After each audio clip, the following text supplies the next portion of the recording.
Aí dentro do tema aí de mendigos emocionais, né, nós voltamos aqui ao papo com o escritor mais lido dessa década, com um novo livro dele, O Homem Mais Inteligente da História, que é Jesus. E aí eu soube que você não acreditava em Deus. Eu fui um dos maiores ateus que pisou nessa terra. Talvez fui mais ateu do que Nietzsche, que escreveu sobre a morte de Deus, do que Jean-Paul Sartre, do que Diderot, do que Marx, que considerava Deus o ópio que entorpece a humanidade.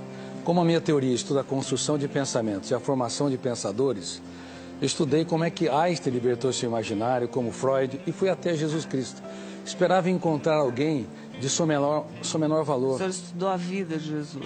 Exatamente, a história, as reações subliminares. Faz 15 anos que você está...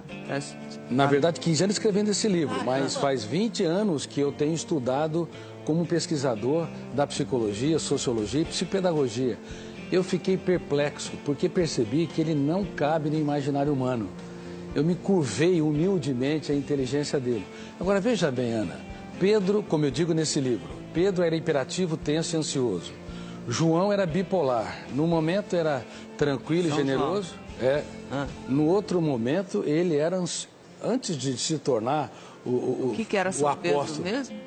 Pedro era hiperativo, tenso e ansioso. Se fosse um aluno nos dias de hoje, todo professor queria vê-lo a quilômetros de distância da sua sala de aula.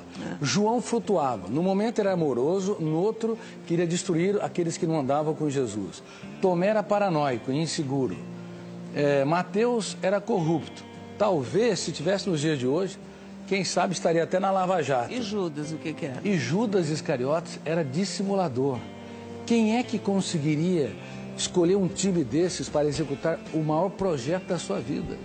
Mas por incrível que pareça, para espanto das ciências, ele transformava pedras brutas em obras-primas. E eu fui às lágrimas ao perceber o que esses jovens eram antes e no que eles se tornaram.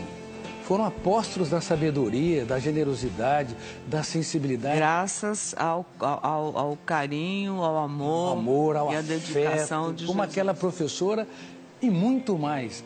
Ele não teve medo de chorar diante deles. Um grande mestre é capaz de falar dos dias mais tristes da sua vida, para os seus alunos aprender a escrever os capítulos mais importantes de sua história, dos momentos mais dramáticos. Ora, quem era o homem, Jesus, que você descobriu através de longos anos de estudos? Bom, ele foi de fato, como eu estou dizendo, um homem mais inteligente da história.